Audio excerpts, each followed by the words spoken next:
Hello students, आज का हमारा टॉपिक है इमरजेंसी ड्रग्स। इस वीडियो में हम इमरजेंसी ड्रग्स इंजेक्शंस के बारे में बात करेंगे, जो कि हम इमरजेंसी कंडीशंस में यूज़ करते हैं या फिर जो हमारे आईसीयू में होने चाहिए इंजेक्शंस, जो कि बहुत ज़रूरी हैं किसी भी पेशेंट की लाइफ बचाने के लिए, लाइफ को सेव करने के लिए। ठीक है, तो आज हम उनके सारे इंजेक्शंस के बारे में पढ़ेंगे, उनके यूजेस के बारे में पढ़ेंगे, उनके साइड इफ़ेक्ट्स के बारे में पढ़ेंगे, कॉन्ट्रा इंडिकेशंस की कौन से इंजेक्शंस किस कंडीशंस में नहीं देने चाहिए।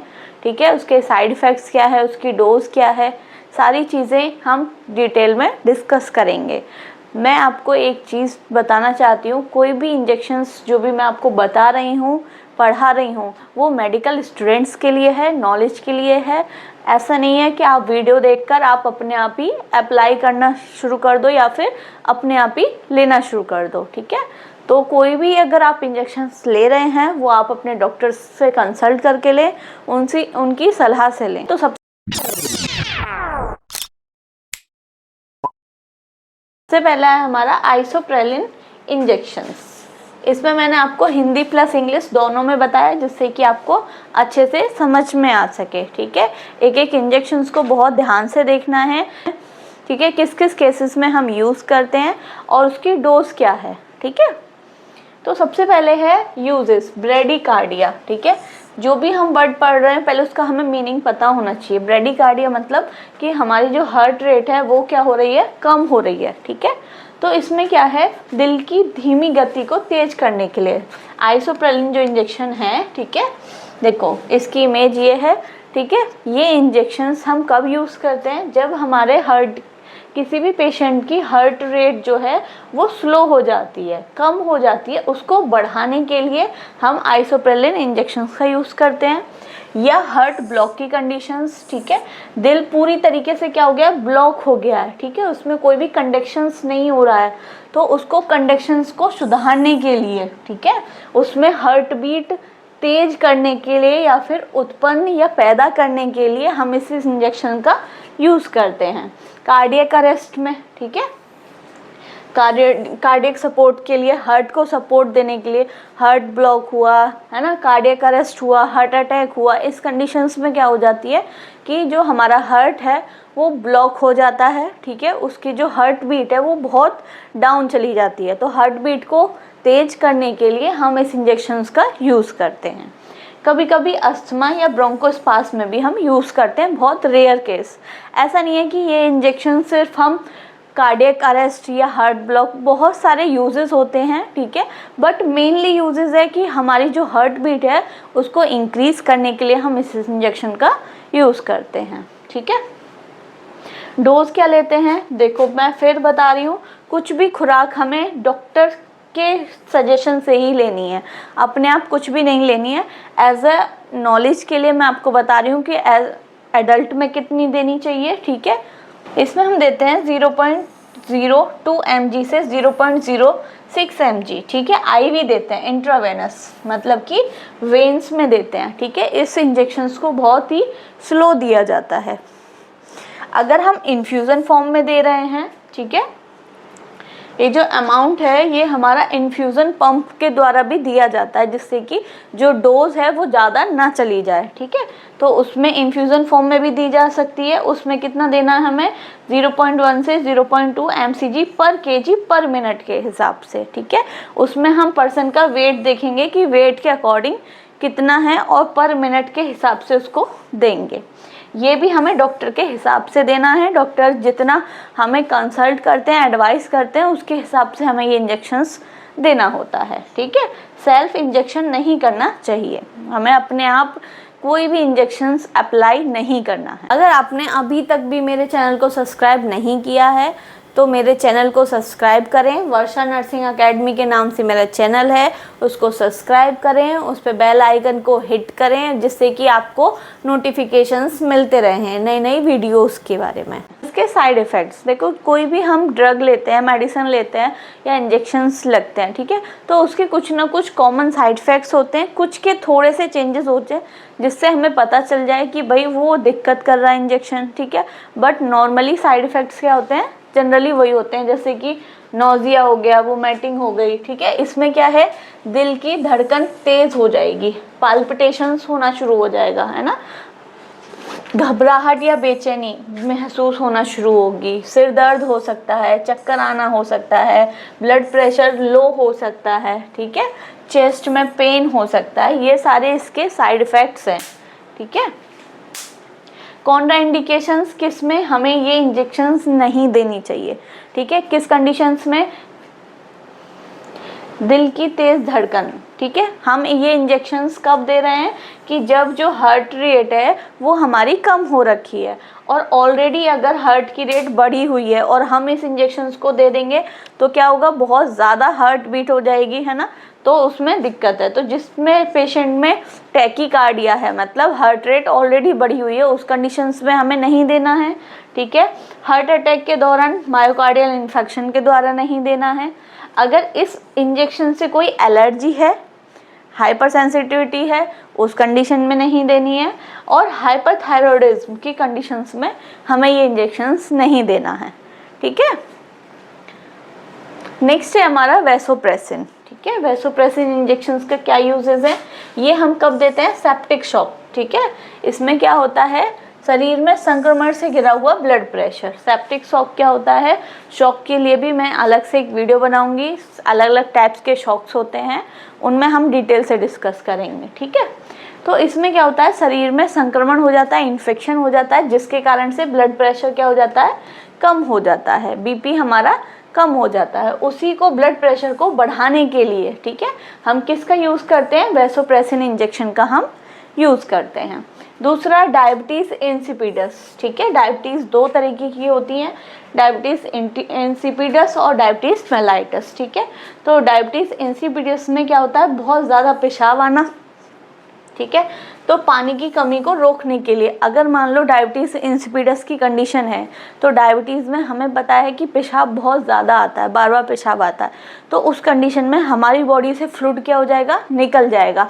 तो उसको रोकने के लिए, उसको कम करने के लिए भी हम इस इंजेक्शन का यूज़ करते हैं, यूरिन आउटपुट को कम करने के लिए, ठीक है। ब्लीडिंग ईसोफेगियल वेरिसिस, इसमें क्या होगा, जो हमारी ईसोफेगस है, ठीक है, माउथ है, खाना खाया हमने, उसके बाद हमारा किस में गया, ईसोफेगस में, मतलब हमारे फूड पाइप में, उसमें क्या हो गई है, वेरिसेस हो गई हैं, वहाँ की वेन्स क्या हो गई हैं, बड़ी हो गई हैं, लार्ज हो गई हैं, उनमें ब्लीडिंग शुरू हो गई है, ठीक है। देखिए, लिवर के रोगियों में पेट या गले में खून आना, मान लो पेट, अगर गैस्ट्रिक में कोई प्रॉब्लम है, वहाँ से ब्लीडिंग आ रही है, या हमारे जो फूड पाइप है, ईसोफेगस से ब्लीडिंग आ रही है, ठीक है, उसको रोकने के लिए भी हम किसका यूज़ करते हैं, वैसोप्रेसिन इंजेक्शन का यूज़ करते हैं।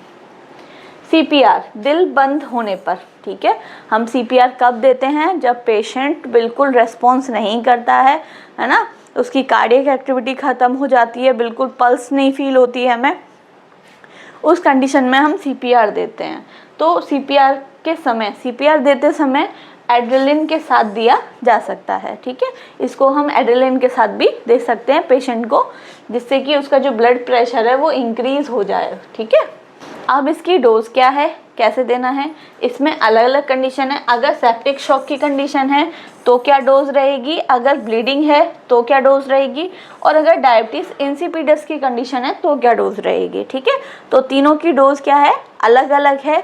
डोज मरीज की हालत के हिसाब से बदलती रहेगी, जो भी डॉक्टर्स हमें एडवाइस करेंगे उसी के हिसाब से हमें उस पेशेंट को डोज देनी है। देखिए, शॉक में क्या होगा, IV इन्फ्यूज़न देंगे, कितना, 0.01 से 0.04 यूनिट पर मिनट, ठीक है। और अगर ब्लीडिंग है तो कितनी देंगे, 0.2 से 0.4 यूनिट्स पर मिनट इन्फ्यूज़न। और डायबिटीज़ इंसिपिडस की कंडीशन में कितने देंगे, 5 से 10 यूनिट देंगे, या तो हम सबक्यूटेनियस देंगे या हम उसको IM देंगे, हर 4 से 6 घंटे में, ठीक है, रिपीट करेंगे।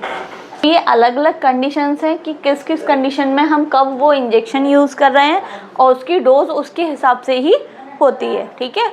बाकी हमें ये जो इंजेक्शंस हैं ये हमें डॉक्टर के एडवाइस करने पर ही लेने चाहिए, या जो वो डोज एडवाइस करें उसको ही हमें माननी चाहिए, ठीक है। अगर आप मेडिकल, नर्सिंग या फार्मेसी के स्टूडेंट्स हैं और आप मेरी वीडियो देखते हैं, मेरी वीडियो देखना आपको पसंद है, तो हमारा गूगल प्ले स्टोर पर वर्षा नर्सिंग एकेडमी के नाम से ऐप है, उसको डाउनलोड करें। उस पर नए नए कोर्सेज़ हैं, ठीक है। मैथ 360 का कोर्सेज़ है, एनाटॉमी एंड फिजियोलॉजी का कोर्सेज़ है। आप उनको देखिए, आपको अगर पसंद आते हैं तो आप उनको परचेज़ कीजिए, आपको स्टडी में हेल्प मिलेगी। अब इसके साइड इफ़ेक्ट्स, क्या क्या साइड इफ़ेक्ट्स आ सकते हैं? सिर में दर्द हो सकता है, पेट में मरोड़ हो सकती है, ठंड, हाथ पैर ठंडे पड़ सकते हैं, ठीक है। ब्लड प्रेशर ज़्यादा हो सकता है और दिल की धड़कन धीमी, ब्रेडिकार्डिया की कंडीशन भी हो सकती है, ठीक है। हार्ट अटैक या इस्कीमिया, खून की कमी वाली स्थिति भी इसमें आ सकती है। क्लियर? कॉन्ट्राइंडिकेशंस, किस किस में नहीं देना चाहिए हमें ये इंजेक्शन, ये जो वैसोप्रेसिन इंजेक्शन है, किस किस में नहीं देना चाहिए? अगर इससे किसी को एलर्जी है तो हमें नहीं देना चाहिए। किसी को कोरोनरी आर्टरी डिजीज़ कंडीशन है, उस कंडीशन में हमें नहीं देना चाहिए, जिसमें दिल की नसों में ब्लॉकेज हो, ठीक है। अस्थमा की कंडीशन में नहीं देना चाहिए, ठीक है। और क्रोनिक नेफ्राइटिस, अगर किडनी में कोई सूजन आ रखी है, किडनी में कोई प्रॉब्लम है, उस कंडीशन में हमें ये इंजेक्शंस नहीं देना चाहिए, ठीक है। नेक्स्ट है हमारा अमीनोफाइलिन, ठीक है। अमीनोफाइलिन इंजेक्शंस क्या करता है, क्या यूजेस हैं इसके? देखो, ये है हमारा अमीनोफाइलिन, ये जो है नेम से, ठीक है। इसका जो ब्रांड नेम है वो चेंज हो सकते हैं, लेकिन जो इंजेक्शंस का नेम है वो सेम रहता है, ठीक है। अमीनोफाइलिन आपने पढ़ा होगा, कब कब देते हैं हम, इसका क्या यूजेस है?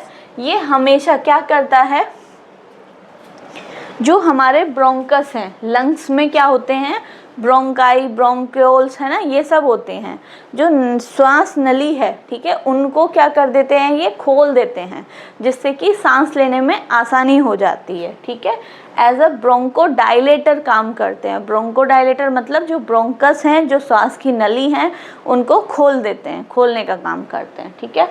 तो अमीनोफाइलिन इंजेक्शन हम किस किस कंडीशंस में यूज़ कर सकते हैं? अस्थमा, ठीक है, दमा का अटैक में, अस्थमा है, सांस ब्लॉक हो गई है, तो उनको सांस खुलवाने के लिए हम इसका यूज़ करते हैं अमीनोफाइलिन का, ठीक है। क्रोनिक ऑब्स्ट्रक्टिव पल्मोनरी डिसीज़, जिसको हम COPD बोलते हैं, उस कंडीशंस में भी हम इसको यूज़ कर सकते हैं। लंबे समय से सांस में दिक्कत, COPD में क्या होता है, 3-4 कंडीशंस एक साथ कंबाइंड होती हैं, ठीक है, पर वो किससे रिलेटेड होती हैं? सांस से रिलेटेड ही होती हैं, ठीक है।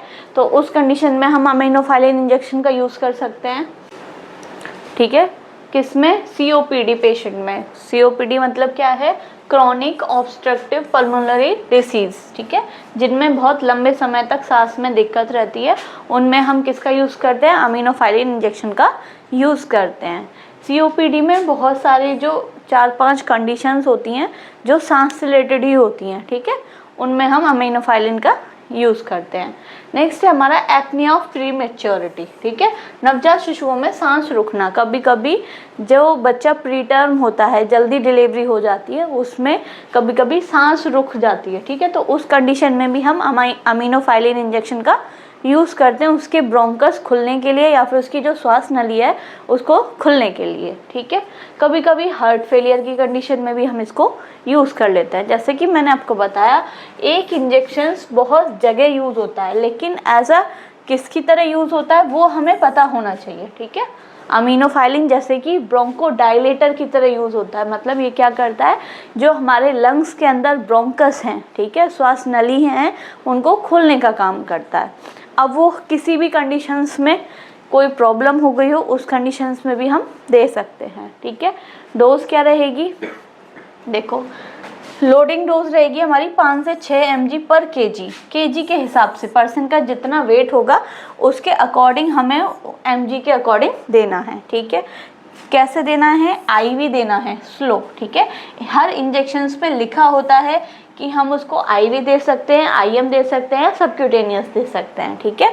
तो सब इंजेक्शंस पे लिखा रहता है, तो इसको हमें IV देना है, बहुत धीरे धीरे देना है, कितने? 20 से 30 मिनट में, ठीक है, बहुत स्लो IV फ्लो करना है।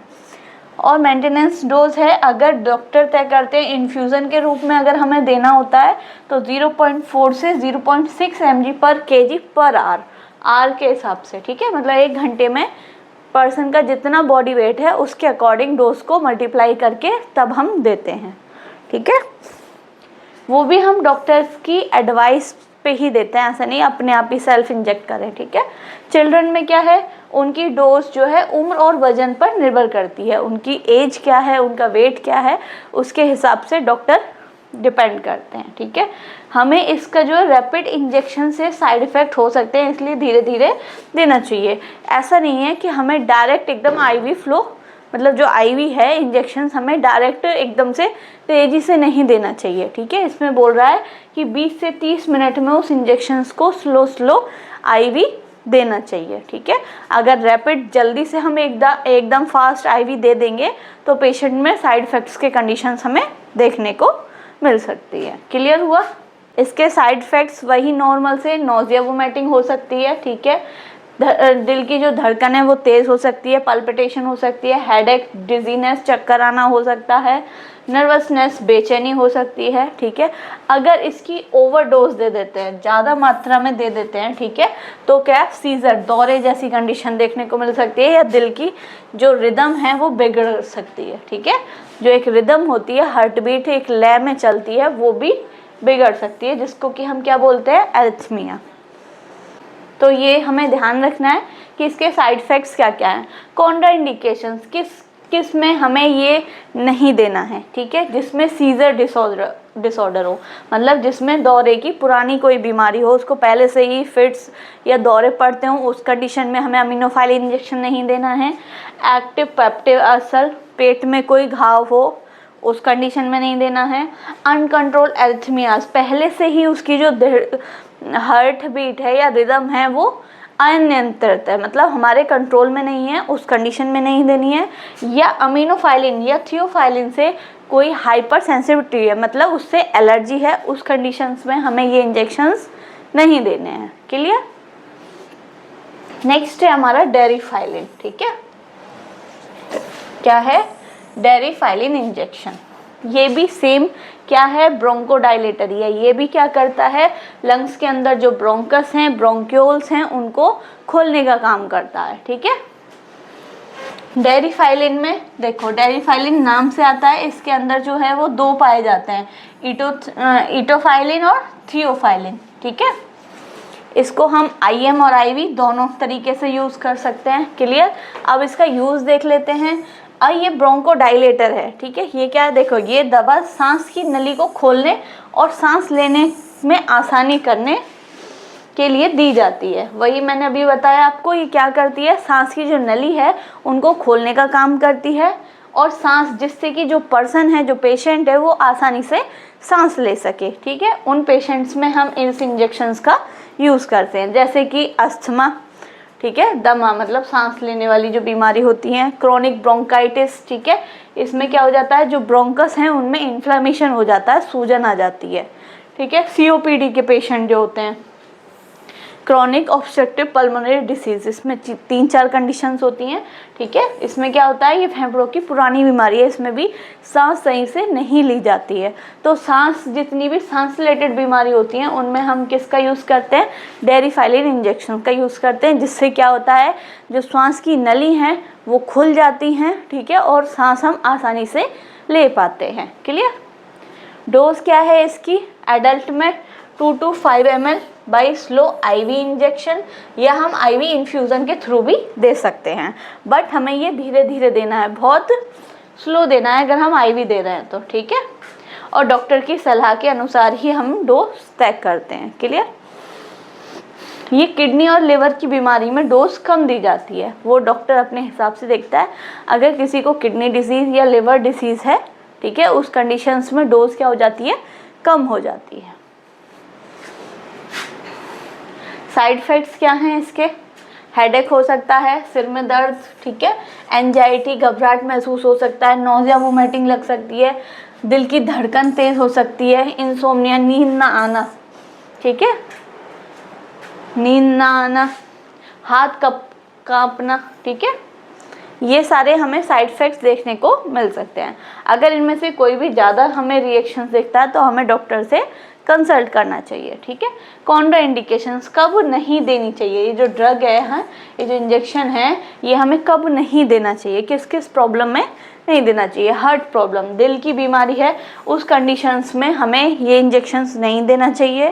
सीवियर किसी को लिवर या किडनी डिसीज़ हो, उस कंडीशन में नहीं देना चाहिए, ठीक है। मिर्गी या दौरे पड़ने का कोई पहले से उसको सिम्टम्स होते हों या आते हो, उस कंडीशंस में नहीं देना है।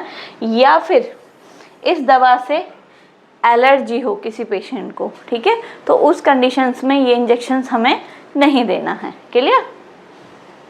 नेक्स्ट है ट्रेनेक्सा इंजेक्शन, ठीक है। ये मार्केट में भी ट्रेनेक्सा के नाम से ही मिलता है और इसका जो एसिड है उसको बोलते हैं ट्रेनेस्मिक एसिड, ठीक है। इसको हम कैसे देते हैं, आईवी यूज़, ओनली हम इसको आईवी देते हैं। कब यूज़ करते हैं, ट्रेनेक्सा इंजेक्शंस को हम ब्लीडिंग को रोकने के लिए यूज़ करते हैं, ठीक है। कहीं पे भी अगर ब्लीडिंग है, जैसे मेंस्ट्रुअल साइकिल है किसी के 15 दिन तक रेगुलर हो रही है, उस ब्लीडिंग को रोकने के लिए हम ट्रेनेक्सा इंजेक्शन या टैबलेट का यूज़ करते हैं, ठीक है। देखिए यूजेस देख लेते हैं। एक्सेस ब्लीडिंग कंट्रोल, ठीक है, बहुत ज़्यादा अत्यधिक खून बहने के समय पे, बहुत ज़्यादा अनकंट्रोल ब्लीडिंग हो रही है, उस टाइम पर हम ट्रेनेक्सा का यूज़ करेंगे। सर्जरी के समय या बाद में, ठीक है, सर्जरी के दौरान अगर ब्लीडिंग होती है उस टाइम पे, हैवी पीरियड्स, बहुत ज़्यादा माहवारी हो रही है ना, 15 दिन तक लगातार 20-20 दिन हो रही है, तो उस कंडीशंस में भी हम ट्रेनेक्सा का यूज़ कर सकते हैं। डेंटल ब्लीडिंग, है ना, दांत के समय पे किसी को कोई प्रॉब्लम है और ब्लीडिंग चल गई है, उसको रोकने के लिए भी हम ट्रेनेक्सा का यूज़ करते हैं। कोई ट्रॉमा या इंजरी, ठीक है, कोई चोट लग गई है, एक्सीडेंट हो गया, उसके बाद ब्लीडिंग कंट्रोल नहीं हो रही है, उस कंडीशन में भी हम ट्रेनेक्सा का यूज़ करते हैं, ठीक है। ये क्या करता है, ये ब्लड क्लॉट को टूटने से रोकता है। जहाँ पर भी हमारा जो ब्लड है वो कैसे रुकता है, एक तो ब्लड कहीं पे भी हमारे कट लगता है, ठीक है, तो वो ब्लीडिंग चलती रहती है। फिर क्या होता है, हमारी जो प्लेटलेट्स हैं वहाँ पर क्लॉट बना लेती हैं, थक्का जमा लेती हैं, जिससे कि हमारी जो ब्लीडिंग है वो रुक जाती है, ठीक है। तो ये क्या करता है, उसी क्लॉट को, ठीक है, उस क्लॉट को टूटने नहीं देता है। अगर वो टूट गया तो ब्लीडिंग चलती रहेगी, तो ये उस क्लॉट को टूटने नहीं देता है, इसलिए ब्लीडिंग कंट्रोल हो जाती है, ठीक है। डोज क्या है, एडल्ट में 500 mg से लेके हम 1 ग्राम तक दे सकते हैं। कैसे, आईवी इंजेक्शंस के रूप में, ठीक है। ये नस में दिया जाता है, ठीक है। डॉक्टर पेशेंट की हालत और वजन के अनुसार डोज तय करते हैं। ऐसा नहीं है अपने हिसाब से हम कितनी भी डोज पेशेंट को दे दें, ठीक है, हमें डॉक्टर के हिसाब से ही डोज हमें देनी है। यूजेस मैंने आपको बता दिए। ब्लीडिंग, एक्सेसिव ब्लीडिंग को रोकने के लिए, कंट्रोल करने के लिए हम ट्रेनेक्सा इंजेक्शन का यूज़ करते हैं। क्लियर।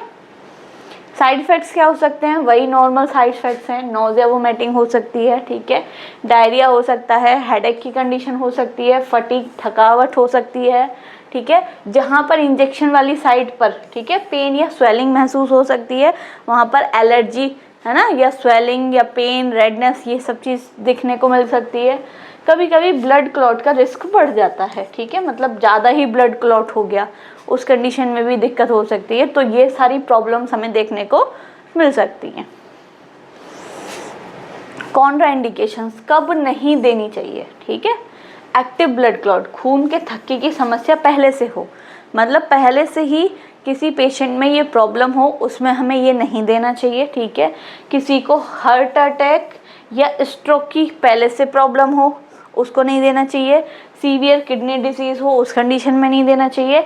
या इस एलर्जी हो, ठीक है, इस इंजेक्शन से, ट्रेनेक्सा से एलर्जी हो, उस कंडीशन में हमें ये इंजेक्शंस नहीं देना चाहिए, ठीक है। समझ में आया ट्रेनेक्सा का यूज़।